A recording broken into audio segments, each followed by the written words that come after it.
Alright, we'll try this again. And welcome back, one and all, to the adventures of the monk and the monarch. As always, you have me, the monarch, and assuming we've sorted out the tech issues, Mildra the monk. But today, we are here to talk about media blasters.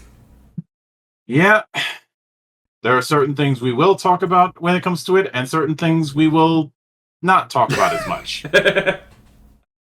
There will be light references to it because I don't think it's entirely avoidable, but we'll do what we can.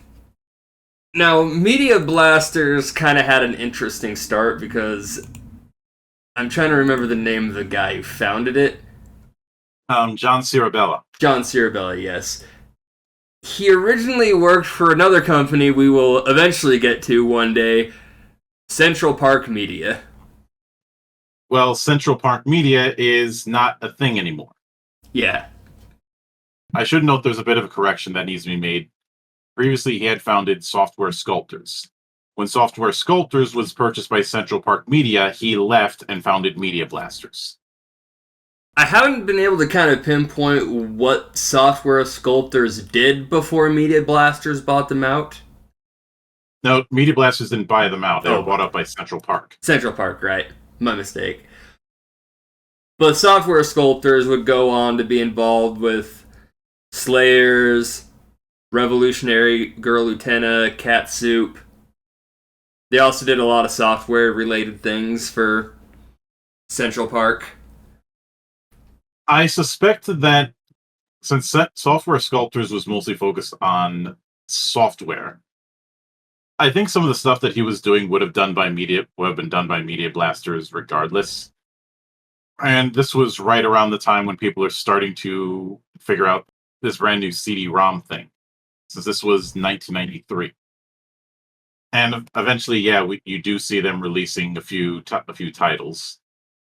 And when CPM got it, it was one of the many branches that they had. One of them being US Manga Corps, which is mostly known for being the guys who brought MD Geist to the States.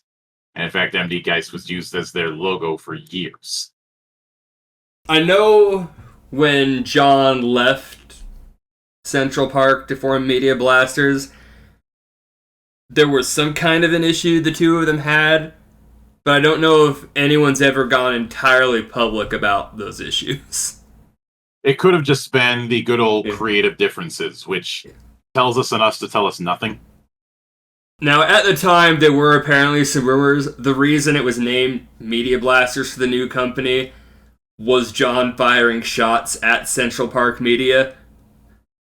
He denies it. And something to note, apparently, at the beginning of Media Blasters formation, Central Park was actually handling a chunk of their distribution. So I don't think the tension was that bad between the two at this point. That's why I think it was just creative differences, which I know can sometimes mean something more nefarious, but oftentimes not. Yeah. It's just a case of two people couldn't agree on who was getting coffee. Another thing I will note here, finding like a chronological timeline release of Media Blasters as we've had with some other studios we've covered, that doesn't seem to be something that exists anywhere I'm looking. Which can make some of this a little difficult to track. What's kind of funny is Central Park Media had a bunch of different branches of covering different releases. Media Blasters did a similar thing. You had Anime Works, you had Kitty Media, which we are not going to be talking about. Anime Works handled a lot of their anime stuff, a couple original series. Kitty Media handled their adult stuff, and that's all we're talking on that front. Tokyo Shock did their live action stuff, especially stuff coming from the Shaw Brothers and Toho. Shriek Show covered horror and exploitation films, and had a subdivision called Fresh Meat that covered stuff from new directors. Fever Dreams covered original films, and guilty pleasures covered B movies.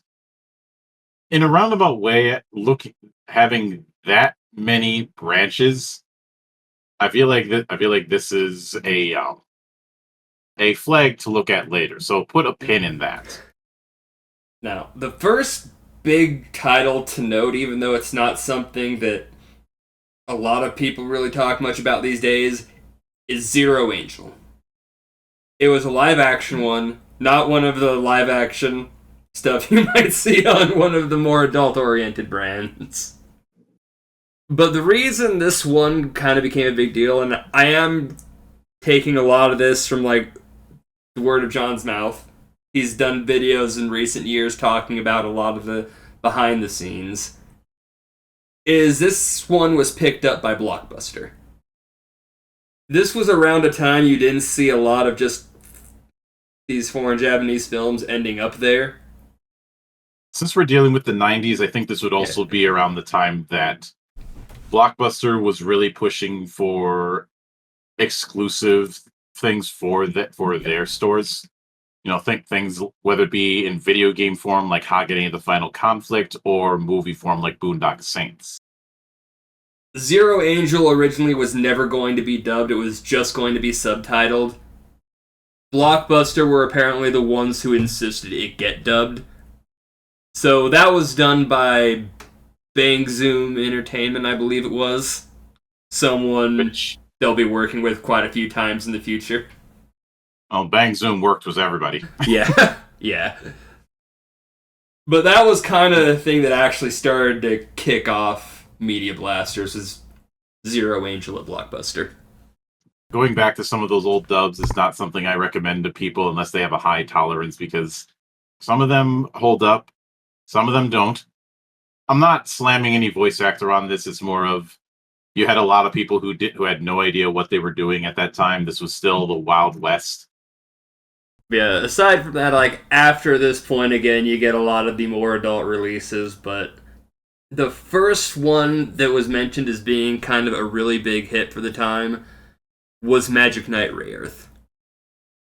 Again, timing kind of makes it hard to say which of the anime titles came before Rayearth. Now, while I've not seen Rayearth, I do know it still has a nice little following to this day. Yeah, I do remember a anniversary project being announced about a year ago, I want to say. I don't know if that anniversary project is out yet. I don't think it is. But there is a part of me that always laughs whenever a fan of Maho shoujo anime tries out Rayearth, and it seems apropos at first, and then and then I have to remind them, this is a clamp project. You know how things go with a clamp project, right? And if they don't know, they're going to know very, very soon. What year was Rayearth? Wasn't that 95? Rayearth 2 was 95. I don't know if that's when it was released, though. At least stateside. It probably was 95. The original run of the anime was 94 to 95. And then there was the OVA in 97. Now, supposedly, a 30th anniversary project was announced in July of last year, but I don't know if that project's been out yet. I don't think it has. And if they announced it a year ago, I doubt it has been. Yeah, because it was July of last year. It looks like that was announced. So it'll probably be out sometime this year. I think at this stage, through a lot of like that mid to late 90s, Media Blasters has put out a lot of stuff. So much stuff. It's another case of covering the whole list would be a task, because not only did they bring out a lot of anime, but also a lot of non-anime work. For whatever reason, have Invader Zim under their library as a distributor. We'll get into that in just a bit, because that's going to kind of play weirdly enough around the same time as Rurouni Kenshin, which was their next just huge breakthrough. I know some people will say Berserk was one of their breakthroughs, but Berserk wasn't really considered a breakthrough at the time. it would have been around the same level of success she got out of Ray Earth. Like, they kicked off, and that's kind of how they held from Ray Earth all the way to about 97.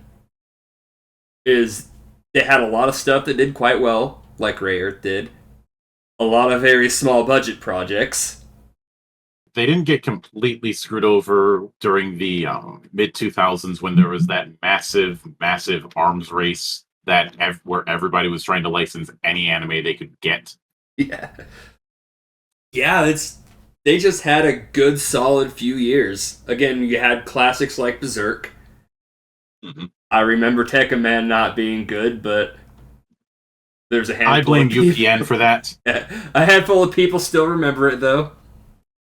I think now that people have seen what the original Tekka Man was, it's gotten a better reputation. I will not forgive whoever just thought the Techno Man thing was a good idea. Because if I'm being honest, Tekka Man Blade is not something that should be on Saturday mornings. We've also got another studio here, even ignoring all the adult stuff. They're all over the place in what they grab. Like, they did a lot of the early Kamen Rider stuff we got. Which there isn't a lot, but it is a significant amount. And it quickly becomes a thing you realize once you start getting into anime that wasn't just airing on TV, because they did not get much on TV. But yeah, that kind of marks where their second breakthrough was. You had two things that kind of happened about the same time for them. I'm trying to remember the name of the company that handled a lot of Nickelodeon's distribution back then. They passed up on wanting to do Invader Zim for reasons I don't think anyone ever disclosed. And by sheer chance, the founder of Media Blaster's kid was a fan watching Zim on TV. So he just put out here like, hey, if you need some distribution for Zim, and when they dropped, whatever the company was, I really wish I remembered their name. If I had to guess, what probably ended up happening is the distributor who was planned looked at the thing and thought, oh, this will never catch on. This is going to be a disaster. Because those sort of bad calls are all over the place. Yeah, when I heard him talk about it, again, John Sarabella did say he didn't hear the reasoning as to why, but he's pretty sure somebody got fired. Simultaneously, the assumption was with Rurouni Kenshin, Manga Corps was going to get a hold of that license. Apparently it was all but determined they had the rights, but he still put it out like, hey, if something happens in your negotiations with them, give me a call. We can do it over here at Media Blasters. Sure enough, something happened with the negotiations there. They had this offer on the table, so rather than trying to ship around more, they're like, no, screw it. We give it to Media Blasters. Both of these things happening simultaneously really kind of pushed Media Blasters over the edge. Kind of like how they had the initial big breakthrough with Ray Earth for the time. This was the second one for them. Now, I don't know if you ever owned the original box set for Rurouni Kenshin. I do. The one where all of the DVDs are in the wrong order? Mm-hmm. I have that because I got that the same year that I got a copy of Strider 2. And I ended up going through a period of, because I didn't know any better, returning and rebuying Strider 2 about 3 times because I thought I just happened to get some misprint. I didn't realize the entire run was misprinted. I thought I'd accidentally bought a bootleg when I got those Kenshin DVDs. There's no way a professional company screwed up this badly. I think by now you know better. Now I know better, yes. This was back in the day, though. Before I knew better. Now, as big as Media Blasters kind of took off at this point, I think that right there kind of illustrates an issue. From all I've seen, Media Blasters has always kind of had issues like this. One of the other issues, and this was the one I promised I would get back to, is spreading themselves a little thin. Yeah. Because at most, they were, at their largest, they had 50 people hired on. 50 people hired on, and they had like 6 or 7 different subdivisions. Like, we've talked before about some studios just kind of taking on too many projects. I think as far as anime studios, Xebec certainly fits that bill, but they fit the bill when it came to the amount of divisions that they had, because you had Anime Works, Kitty Media, Tokyo Shock, Shriek Show, Fever Dreams, Guilty Pleasure, and Fresh Meat. That's 7 different divisions. Even if one is a line of a particular division, that is too many plates to be spinning for a company of that size. I think the reason they were able to get away with it at the time was, it's important to remember that throughout the 2000s, you had this explosion of demand for DVDs. The reason you still see lots of DVDs being distributed even now is because of that. And certain countries have been a little bit hesitant to make the jump over to Blu-ray. Though it could be worse. You could have been one of those people who thought investing in DVD HD was a good idea. But there was post 2001, there was just this massive demand for DVDs, and there were plenty of companies who were willing to supply that, especially during the aforementioned arms race I've mentioned, which I know I talk about the distribution arms race of the 2000s a lot, but it's one of those events that has this ripple effect that you're going to keep seeing when you're looking at this part of history. So for those of you who are sick of hearing me talk about the arms race, it's a free country. You're free to be wrong. Also, you can't really not talk about it right here. Mm-hmm. It's very pivotal to a lot of what happens with Media Blasters, because they were around before that DVD arms race. They were around for it, but they certainly benefited when it happened. Yeah. Also worth noting, with the successes of Zim and Kenshin, they also started publishing manga. And this is including stuff they did with just the 50 people at the height. So, just looking at the film division and how much they released, you start to think they spread themselves thin. When you throw in the manga as well at that same number of people, it gets even worse. Probably seen the infamous gif of someone spinning plates while Saber Dance is playing in the background. Yeah. I feel like that's the best encapsulation of Media Blasters at this point. That said, usually when we see a company like hit really big like this, you'll see it go on for a bit longer. Media Blasters took a quick nosedive after this point. Not that they didn't have their successful titles. Like, they were still there for a good number of years to come. But to go from Kenshin to whatever happened after that, again, it's a bit of a muddled mess trying to figure out exactly what came next, because we don't have a cohesive chronological list like we've had before. They just didn't hit that again. As bad as that would be, it got worse. Because this is where I have to bring up the problem of fucking litigation. Especially litigation in the state of New York. I think you know what's coming. Potentially. There's a couple different things.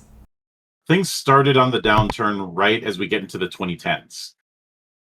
And in 2012, the Department of State listed them as an inactive company due to improperly filing taxes, even though they had claimed on their own Facebooks that they had filed extensions for 2009, 2010, and 2011. Ah, yes. The IRS bit. Here's where things get weird trying to talk about this, Because I'm not saying I necessarily think he's not being honest when he said he thought certain things were done and whatnot. But I will say, if he's not being honest, there is zero chance we are getting an honest answer about what actually happened with taxes. Yeah. See, on one hand, there is the possibility he's not being honest. On the other hand, I'm reminded of the legal bullshit that Louis Rossman had to go through after he left New York and moved to Texas, and was still dealing with bullshit where they were trying to put a lien on his business as if he was still in New York, as well as sending paperwork on that to a PO box in Maine, a state that he's never lived in. The point is, I can honestly see the State Department in New York being that incompetent. Yeah. I'm just saying this is a situation, like, even if he's not being entirely honest, I'm not putting that on him. I wouldn't be upfront with the public about my tax handlings either. You say one wrong thing in the public, they have that and they will come down on you, and everybody hates the IRS. We all know the joke about how the Joker was more scared of the IRS than he was of Batman. Yeah. So yeah, there were some weird tax troubles going on, and this apparently had a bit of an unintended consequence for when you go to Japan to visit and try to get licenses and all that good stuff. Apparently a lot of people thought that something had happened to Media Blasters over in Japan, so they weren't really that keen to work with them anymore. This created a lot of issues trying to get like good licenses he wanted to get his hands on to release over here.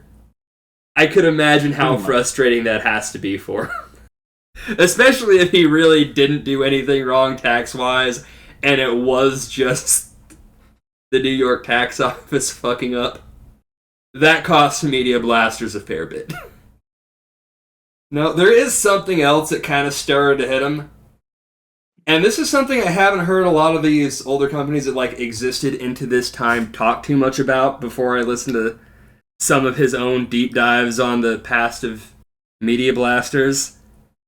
And that is, as streaming started to become more of a thing in like the mid-2000s, you had stuff like Crunchyroll, not quite legal at the time. I think they did attempt... A bunch of their stuff is distributed amongst a bunch of streaming services nowadays. There was also the Toku TV network that replaced the Funimation channel that did have a lot of stuff from the Media Blasters catalog. Yeah, specifically, though, the thing he was talking about with changes and whatnot that I haven't seen many talk about is a lot of the licenses he had already, as things started to change, he couldn't really get out of or change. So it wasn't that he wasn't prepared to make those kind of jumps or to get involved with it to help out Media Blasters and whatnot. He actually just couldn't. Because of just awkward timings of licenses. Like, he couldn't get that onto the streaming. And I'm guessing he's stated it in that way because some people thought that he was intentionally sitting on licenses the way some people sit on certain games.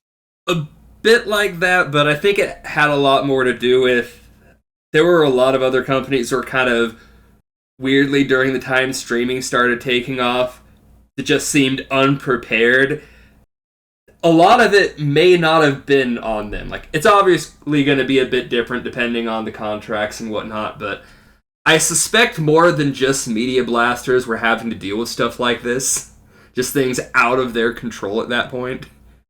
You would have had to have seen that streaming stuff coming in advance.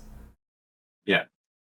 So we're at a point they just kind of got the short end of the stick in that regards. Now again, this is coming from his mouth, so I'm not, again, I don't think he's lying or anything, but this is a very one-sided view from him on this. So take that as you will. Well, I will note when it comes to the Kamen Rider stuff that they had done, the big thing was those reboot movies that were attempted back during the Heisei era. The first and the next, which I strongly suspect was done in response to the success of Batman Begins. I can't outright say that what that was the reason why those things dropped, but I have a sneaking suspicion on the matter. In even worse timing, there was that whole thing where they set up a deal with MB VoiceWorks to do dubbing. Then MB VoiceWorks closes a year later. Same thing happened with distribution that they try to do a bit later on. It's another one, I forget what the company was called, but there were some things that were their own mistakes, and a lot of other things that were just rotten luck. One that might have been a fair bit their own mistake was when they tried to release, what was it? Gappa, the Amphibian Monsters. It wasn't Amphibian, it was something that sounded a lot like Amphibian. They released that in 2020. It was kind of a more children-oriented monster movie. They decided, while they had space on the disc, to release trailers for all of their other stuff. They put a trailer on there for one of their more adult, not the porn stuff, but one of the more adult-oriented movies they were releasing around that time, around 2020. And then the original studio caught wind they did that. No, you can't put that on children's animation we're releasing with you. So there was a lawsuit over that apparently nearly ended them. That was kind of a stupid move on their part to include that trailer. Mm-hmm. Without first talking to the original licensors. It's a very Wild West thing to do. Maybe back in the 90s they could have got away with doing that. Come 2020, I think a lot of the Japanese companies would have expected a bit more professionalism. I would say so. Unlike some of the other companies some of the other distribution companies we've talked about, Media Blasters is still technically active, but they're not doing a whole lot. I've been keeping an eye on some of the stuff because they've been planning to release some editions of some of the... Wow, what were the movies they were going to be doing? I really should remember this. I looked at it just before this stream started. Just last month, they were making convention rounds. They were at Anime NJ last month. Kamen Rider. That's what I was trying to think of. They're doing some of the Kamen Rider stuff recently. And apparently they're pissing off people who did pre-orders because of a mix of pricing, just some very low quality packaging, cut features. That whole issue with the Rurouni Kenshin DVD set, that seems to still exist with them to this day. I feel like one of the other red flags was the fact that their quality control was not consistent. Not by the longest of the long shots. I think they kind of occupy an interesting spot compared to some of the other American companies we've talked about so far, just because, yes, they were there for that DVD boom, and they did release some good OVAs that a lot of people remember, but they were there before anime really started to kick off, in a big way. So they were there for your 90s guys that were kind of getting in the know on what anime was. These guys were ever present there in a way that kind of Anime-ego had become for the big DVD boom.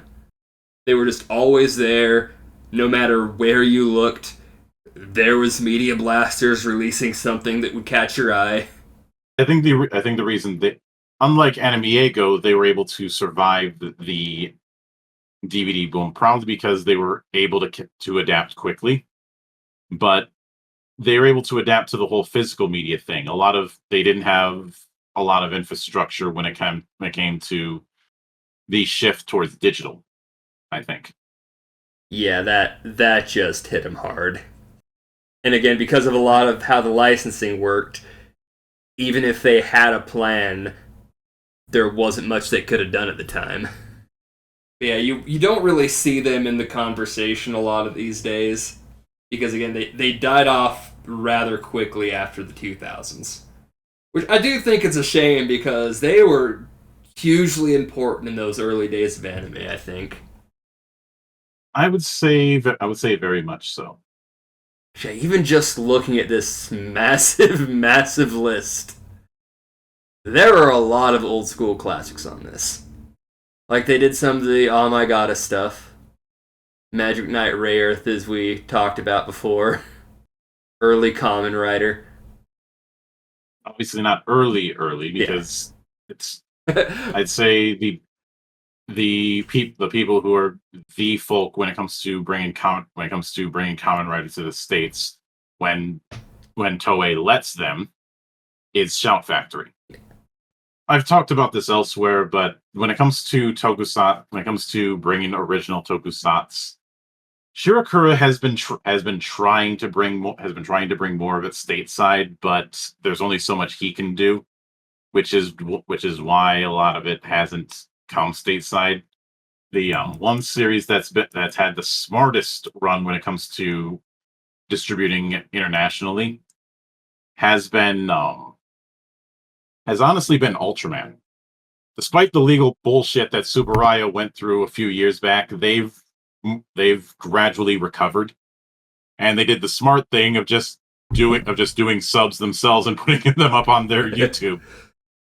I don't know when else I'm going to be able to bring this up.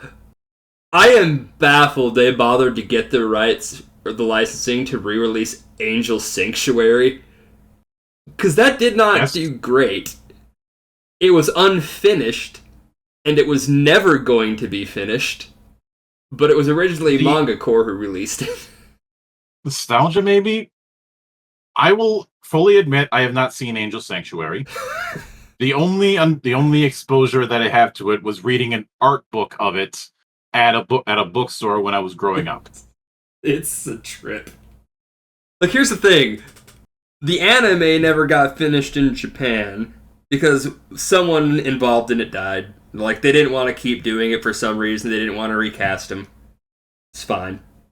This had already happened by the time Media Blasters bought the licensing for Angel Sanctuary. And again, this show was not a hit. A lot of people didn't think it was good. Nostalgia glasses can do a lot, especially nostalgia glasses being exposed to Fujoshi. Look, there are things I actually really do love about Angel Sanctuary, but I'm not going to sit here and say it was actually a good show. Well, I know that there's things you like about it because you have very very twisted tastes. I mean, like, pulling out any of, like, the ironically liking some of it because, oh god, the over the top voice acting, no matter the language. This is a. It is a hilariously painful script. But there's actually a lot really good about the show itself, like, legitimately. But I would never have paid for the licensing to this. This just kind of highlights some of their weird choices that Media Blaster has made over the years. I am certain that a lot of folk who have some sort of crusade against ecchi probably have a hate boner for Media Blasters, given how much ecchi work they've distributed. Because they did Because Aiko, right? Aiken, yes, Aiken, that was it. they did distribute that. I am neutral on the ecchi or fan service thing, but it is a very good filter to detect tourists or fainting couch motherfuckers or those people who only know shonen anime and nothing else. Oh, hey, they also did some of the Harlock stuff that came out here. I feel like the Matsumoto verse should be its own episode one of these days. Man, it's a I know that shame Queen Esmeralda's like isn't legally available anywhere, which is why I'm happy I have the DVD. mhm. Things like this are the reason why I have the attitude regarding Sail the High Seas that I do, because with so many with so many instances, you end up with something that in order to get it, you've got to pay out the ass. And as much as I love like Karas, trying to get DVDs of Karas nowadays, you're going to be paying a hefty amount of money, and you may end up getting the French version by accident, which is a shame. Now I have a question for you. Mm-hmm. Do you think any of the other companies, like just the American dubbing and distributing companies we talked about, have a catalog this big? Maybe ADV. I don't think The only ones I can think of that would have a catalog that could match that is ADV and Pioneer / Geneon. I don't think Geneon matches it. I said Pioneer / Geneon because because I'm combining those two. Yeah, they might, because this is absolutely staggering, the amount of releases these guys have had through their heyday. Now, technically, while they're still active now, which means they've been releasing stuff far longer, years of this were inactivity after their crash. And even after they came back, it's only kind of... They've been re-releasing some old stuff they still have licensing for. They've been trying to get new licenses, from what I understand. Getting new licenses for them is going to be difficult due to the fact that so many other companies have just gotten so far ahead of them in the race. And it doesn't help they're still having issues with the recent attempts at releasing Kamen Rider. A lot of what they would be doing has kind of been taken over by Discotech. I'm not implying malice on Discotech's part, but it's more of the kind of spot that Media Blasters was in has been occupied by them. For all intents and purposes, Media Blasters is a dead studio right now. They kind of just exist. I think if they were, again, they didn't make as many mistakes production-wise as they did with things like Kenshin, the weird choice of trailers getting thrown onto the Gappa movie. Would you say it's a case of death by 1,000 cuts? Yeah. They kind of suffer from a bit of what Anime-Eigo did as well, where there's a kind of a point they weren't the most professional of companies. So a chunk of those cuts were entirely self-inflicted. Yeah. Whereas, again, you had stuff like ADV that started coming along, which, while they eventually did have their own share of problems, they were a pretty well-oiled machine. At least by comparison to the competition at the time. Yeah, when we refer to these old days of anime as kind of the Wild West, there's a reason for it. It was all kinds of people of all walks of life with all kinds of views. Most of which had absolutely no kind of corporate understanding or how to handle multinational business. Or even just national business. I suppose one of the early mistakes that he made was being headquartered in New York. That cannot have helped. If you want to see why I keep picking on New York litigation, just look at the playlist that Louis Rossman had about his bullshit that he dealt with them, to the point where he called the New York litigation a jealous ex. Yeah, it's kind of weird. There's not really a whole lot more that really happened with Media Blasters, like, despite the sheer volume of releases. They didn't make any, like, breakthroughs like Anime-Eigo did with those early subtitles. They just kind of kept releasing good anime at a time where anyone could have gotten into the business. Now, again, for the 90s, they did a good job with what they had. They just couldn't adapt. And to quote Moneyball, adapt or die. That said, unless you have something else, I think that about covers anything we can on Media Blasters. Yeah, I think we've gotten the gist down. We do have plans for the next recording to not talk about anime this time, but talk about the anime franchise. Yeah. Since Gate of Memories and the Nameless Chronicles are getting a remaster soon. I figure this is as good a time as any to talk about it. Anima's an interesting beast. And it is still anime adjacent. Close enough. So we are technically correct. It's only one letter off, it counts. Anyone who's seen the original books for the tabletop game Anima, it's anime. They took a lot of anime inspiration, but we'll get into that in more detail. Got a lot of anime artists. So. Alright then, we will see you all next time. Stay frosty.